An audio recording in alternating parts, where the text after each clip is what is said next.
Disclaimer. This video is based purely on my own views. If you disagree, you are free to express that in the comments.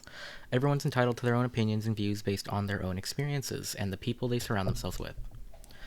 Despite any negativity shown in this video, I still enjoy the game and I have nothing but respect for the developers. My disagreements and frustrations with the game are out of love for it, and wanting it to be greater, for the players, the creators, and those who deserve better. If a developer from Behavior sees this video, please listen to what I have to say. Obviously, I'm not the only opinion that matters, but I know a large amount of the player base that share the same sentiments I have. And these players are tired of defending themselves for the sake of a specific group of players over them.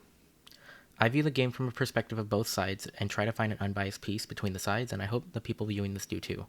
However, my takes in this will lean more towards the killer side because the last few updates have not been great for them.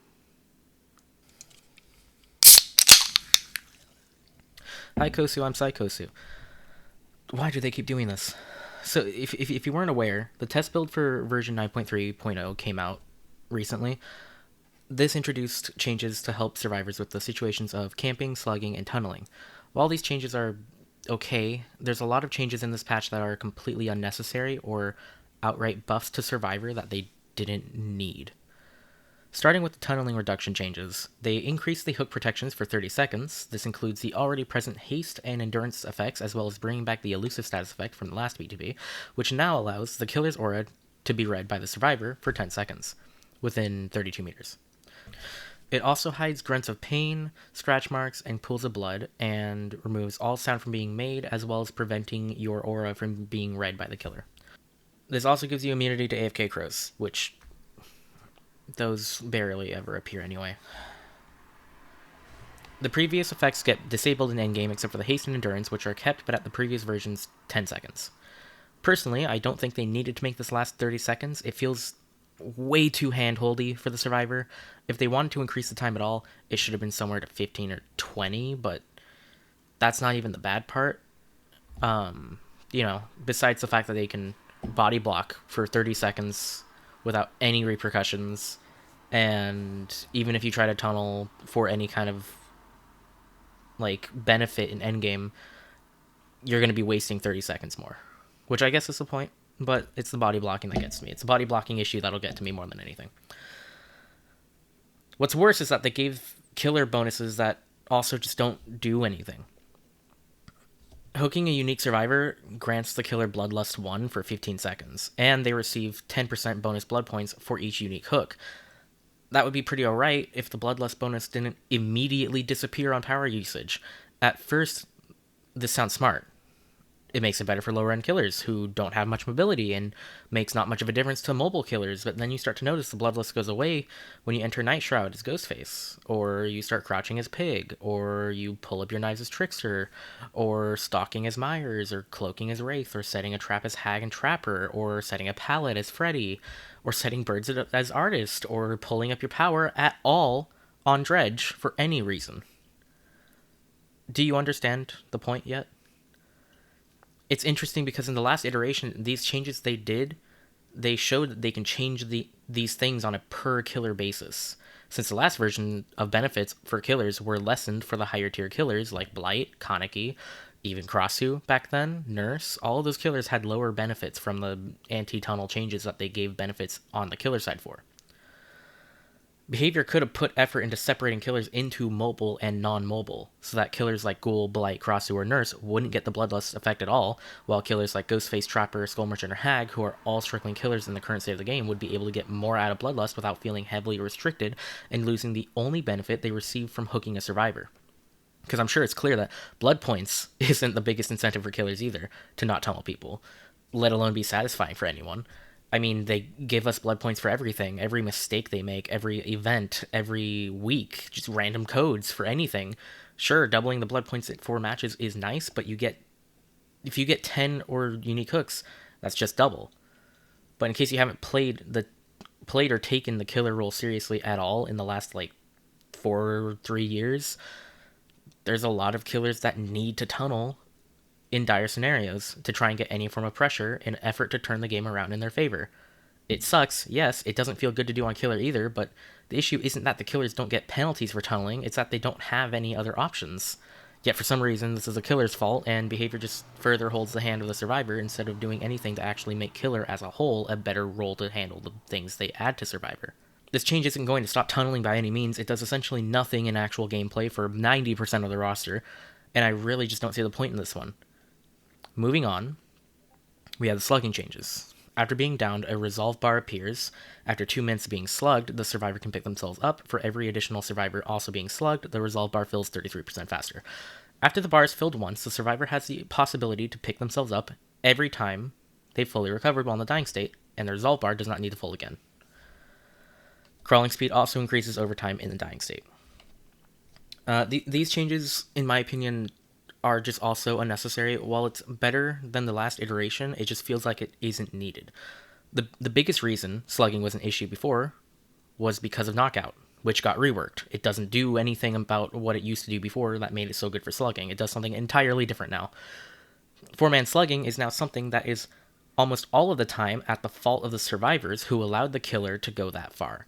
If the killer manages to down 3 more survivors before the first one gets picked back up, that is the survivors failing, not the killer being toxic or overpowered or anything like that, or evil, as they said in the stream. So slugging is usually described as putting a survivor in the dying state and leaving them there. Now there is slugging, which is for pressure. So here we have, that's Dwight, by the way, that's in the dying state. And the Skull Merchant is, seeing that there's a Nia on the side, just maybe waiting for a flashlight save, who knows. So she decides to chase the Nia. So that's slugging for pressure. And then you have the more evil Skull Merchant. Here she has slugged 4 Dwights, and they're all in the dying state. So there's plenty of counterplay to it.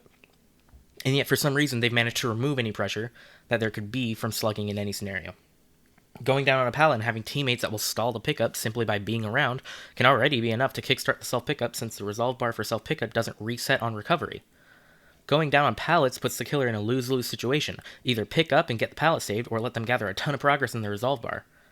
A lot of pressure is being placed on the killer just because the survivor specifically chose to get downed under a pallet. Not to mention how it's a direct nerf to survivors like Twins and Oni, killers like Twins and Oni. Oh my god. Twins and Oni, whose powers are meant to be used to slug. It's another change that's labeled as a quality of life change, when in reality, it's only a buff to Survivor, which we've received a large amount of in the last year, and somehow, I have to tell you, it's not even where it ends. We've all witnessed the pallet density changes. There are people who like to defend it for whatever reason, and I will never understand that. I don't know how you could ever defend there being 4 filler pallets around Killer Shack, but whatever. I will say, though, the camping changes I think are perfect. There's not much wrong here, and this is a case of behavior actually balancing something right in this change. I'm also not going to talk about the killer changes, since they're for killers I don't play. However, I've heard people aren't happy about the changes made to Pinhead, and people are happy about the changes made to Skull Merchant. They just want more changes to Skull Merchant to make her feel better, which I agree with. I'm happy that they're getting good changes. Perk changes, however. Oh boy. So Killer only received 1 perk change, which was done in compensation for the anti-tunnel changes. Furtive Chase. It gives the killer 10% less of a tear radius per hook to a maximum of 5 times, which is just what Furtive used to do before they reworked it to what it used to do before this patch. But better for stronger killers and worse for weaker killers. While it's not entirely a bad change, it also is done in favor for a significantly worse version of the haste from the last version, which I've already talked about. That's the entire anti-tunnel change. But it also weakened the other effect that the perk had, which is also once again done in percentage value, which is what they did to Monitor and Abuse. They changed it from a meter-based value to a percentage value, which makes it have a higher effect on stronger killers, which are typically dash killers, who all will have 40 meter tear radii. But the reduction in percentage doesn't give as much of a change to killers who are like lower tier stealth, control, or range killers, who will usually have a tear radii of 24 or 32. They don't get as much reduction from the percentage-based system as they would have if they just made it meters. This same issue occurred for Monitor and Abuse, which is Still not great for weaker killers, but better for stronger killers. Despite that, I think the changes to furtive are interesting, but as I've seen others mention, it should have been its own perk, or it should have been reworked on a perk that literally no one uses, because people were using furtive chase consistently. And I agree. Personally, I think it should have been on in like Insidious or something. Like no one uses Insidious anymore. Basement Bubba's dead, unless you're a silly whimsical guy. But it just sucks that this was made just in trade off for just a worse version of the haste being made base kit. Onto the survivor perks and add-on changes. Also not happy. I'm sure no one really is, except for people who only play survivor, and that's it. Babysitter, now on unhooking a survivor, you see the survivor and the killer's aura for 30 seconds. This is good because it helps solo queue players body block for teammates if they need to. This is a good case of anti-tunnel in my opinion, and it pairs well with the anti-tunnel changes they did for survivor, so cool, I guess. Maybe it could be strong, we'll see. Borrowed time. Sorry, going back to babysitter. I also don't like how this perk affects a change they do to another perk, which I'll get to.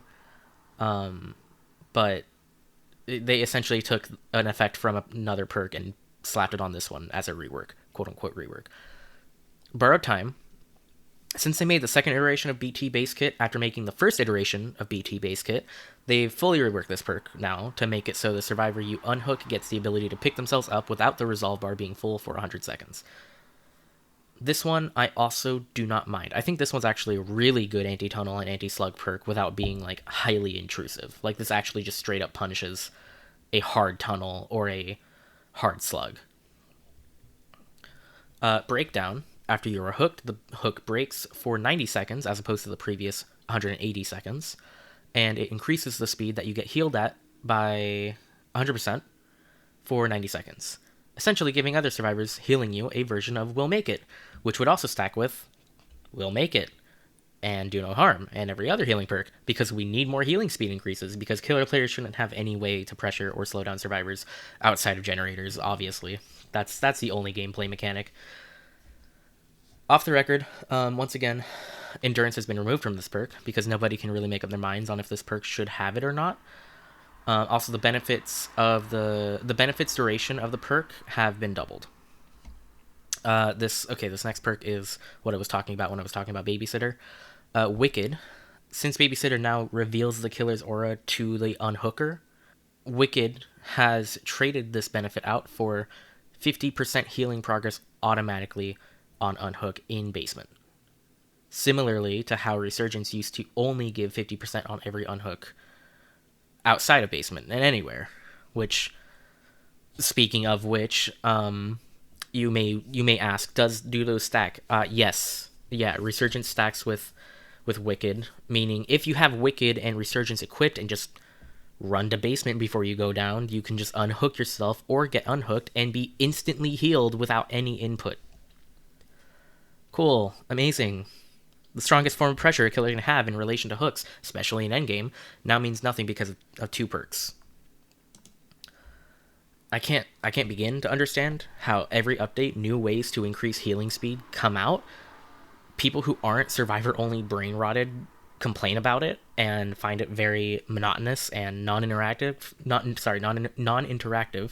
and yet every update we add more and more ways to increase healing. And with this one, we've just removed the need to. You get hooked in basement, you're actually safer than if you were hooked on a normal hook. Is basement in Killer Shack? Congratulations, you're fully healed right off hook. You have a really strong loop that can be chained to other strong loops because of pallet density, and the only killers who can deal with this in a timely manner are anything above B tier. And I have to ask, is this what the survivors want? Do they want to be so strong that the only killers they face are going to end up being Blight, Nurse, Dracula, Krasu, Singularity, Vecna, Ghoul, all of the strong killers that everyone complains about already? Is this the game they want? because it's what they're gonna get if these changes continue to go through and they continue to support them. Which I am glad to say, not a lot of people are supporting this on either side. But I do still see some of those people, and I do truly wonder if they want to only face like the same 7 killers over and over. But beyond that, moving on, there's one more perk change, which is actually a good one. Conviction now only activates if you've healed another survivor. Healing yourself no longer counts. This is done to prevent infinite conviction using plot twist. And that's the rest of the add-on change, or not add-on changes, that's the rest of the perk changes. In terms of add-on changes, anti-hems and styptics have been reworked entirely. Anti-hems are now anti-exhaustion syringes. They no longer heal over time. Instead, they entirely remove your exhaustion on use while consuming the medkit as the cost. Yes, this pairs with Hinato's perk, Blood Rush. Yes, this means in a single chase, you are capable of using Sprint Burst, Live, or Balance Landing 3 times, with the only requirement being that you have been unhooked once and are injured for the syringe to work. And yes, this means they indirectly buffed Sprint Burst and Exhaustion perks as a whole. And no, that isn't a good thing. I wish more people understood that. This game's currently being balanced around things like Blight and Exhaustion perks, but instead of nerfing those, we instead get updates where they are stronger, and we make other perks stronger than they need to be, and buffing the perks that are already good, while randomly nerfing things on Killer that only was affecting the lower skilled player base of survivors, because they aren't given information on how to resolve the issues themselves. Instead, they get consistent buffs under the title of quality of life, but the only life getting more quality is the life of those who don't understand both sides of the game and give one-sided takes and feedback because they don't know any better. I can't even blame them. They're just not given enough information on both sides from the game, and they don't have any other insight to what it's like on the other side if they don't play it. Sorry for the mini rant. Maybe that will be its own video. Anyways, the Styptic Agent. They've removed the endurance stats effect in favor for increasing your efficiency of healing yourself by 15%. This is the only kind of healing speed increase I'll be fine with, since it's only self-heals. Like, you're only benefiting the self-heal speed, which is cool. That's fine. Whatever. They also decreased all of the blood point scores for basic killer actions that involve hooking or chasing. Also cool. They also moved match details to a new menu accessed by the tab button on keyboard, the like select or share button on controller, which you can't change the keybind of. So if you had any powers set to tab, tough luck. I didn't personally, but I did see other people on Twitter mention that, and that kind of sucks. I don't. That's not a good thing to do, to not have a keybind. It's also a click and not a hold interaction, which was jarring for me at least. Usually most games have like the ability to set it as a tab, and then like a different button that you press in that menu to then be able to use your mouse control. I kind of wish it was just a tab, because there's also no pass-through control either, which means you have to re-press W if you want to continue moving after looking at the menu. It's nice. I like it. It could be better. At least just with some settings to change button interactions around to bring it more in line with other games that use tab to show match details. But it's whatever. I'm still grateful. And we can change stretch mark colors now to a plethora of different colors, which is great for both accessibility, cutting the gap between the console and PC, and just having fun customization. I personally think it would have been nicer to have like a color wheel, but this is nice enough, so I'm thankful regardless for that at least. Now, in terms of map changes, I generally like them. I think the shades of green for Autohaven could have been less week-old lettuce colored, but it still feels nice. I like it. And they rearranged some of the tiles, and it kind of feels more interesting to me at least, but we'll see how that is in actual gameplay. The Hawkins changes are very good as someone who plays a killer who primarily sucks on indoor maps, so I'm happy as well. Also, the rework of the portal room is chef's kiss. No more will I lose chase when a survivor is vaulting the same window over and over and it doesn't get blocked. And if I try to go vault it, then they just make it to a pallet anyway. Speaking of, they added a pallet to the top of portal room, since there's 2 staircases now, and I like that. I don't like the palette they added to the cage room upstairs. That feels bad to me, especially for a room that was already awkward to play, but it's just one palette. Whatever. There's also new tiles, or a new tile at least, and they rearranged the staircase, like higher level room that spawns sometimes that you can find around the map. Um, I like that one too. Um, Otherwise, just really good changes to both maps in my opinion. In terms of bugs, which I'm sure might be fixed by live release, I don't know. There were a lot of bugs in the Walking Dead chapter and the Crosshair chapter that weren't fixed on release, but here's hoping these ones do because they're kind of major to those characters.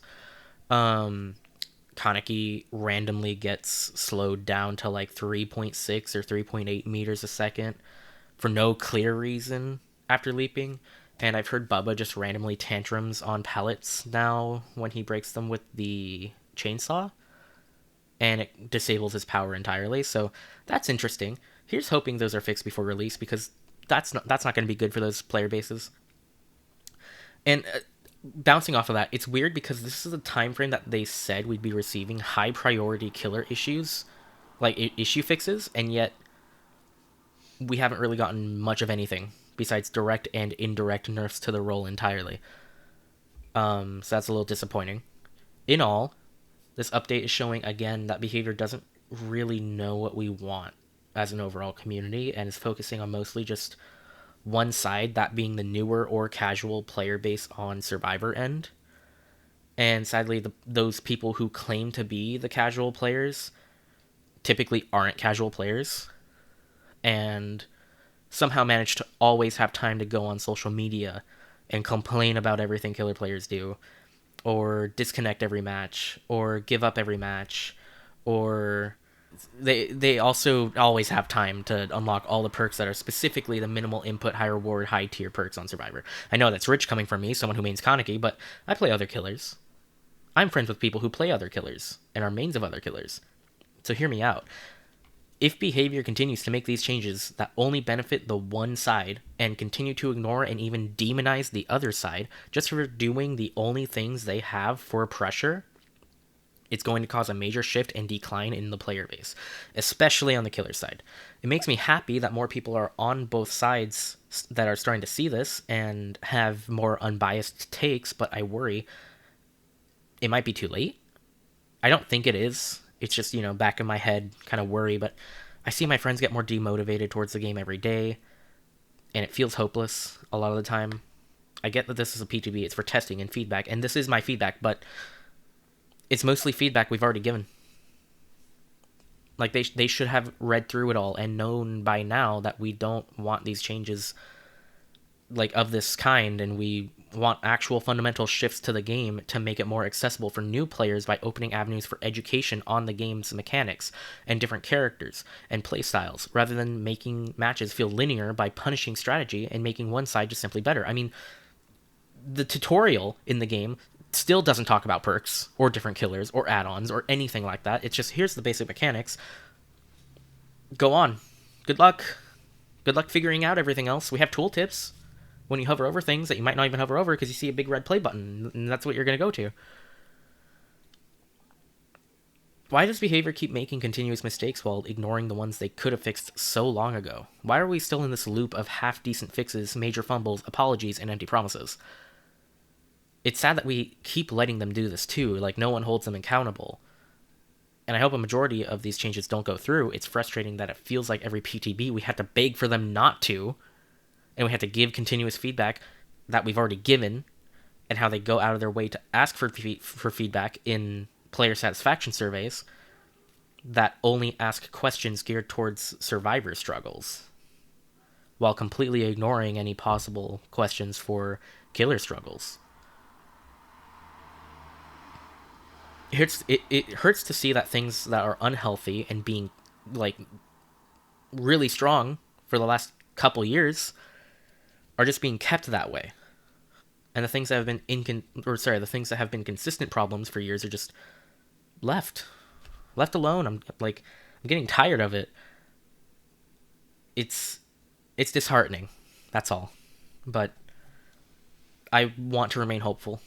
I want to remain in good spirits with the game and with the company, and I have faith that they will, at some point down the line, make the right choices. But we'll have to wait and see if they do.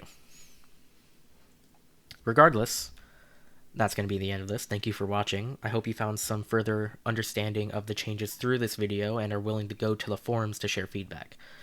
If you have any thoughts, feel free to share them in the comments below, and until next time, I'm Cykosu, and goodbye, Kosu. I am now going to take a drink of the sparkling water that I opened at the beginning of this video, and I'm going to make it very uncomfortably long for you to sit through.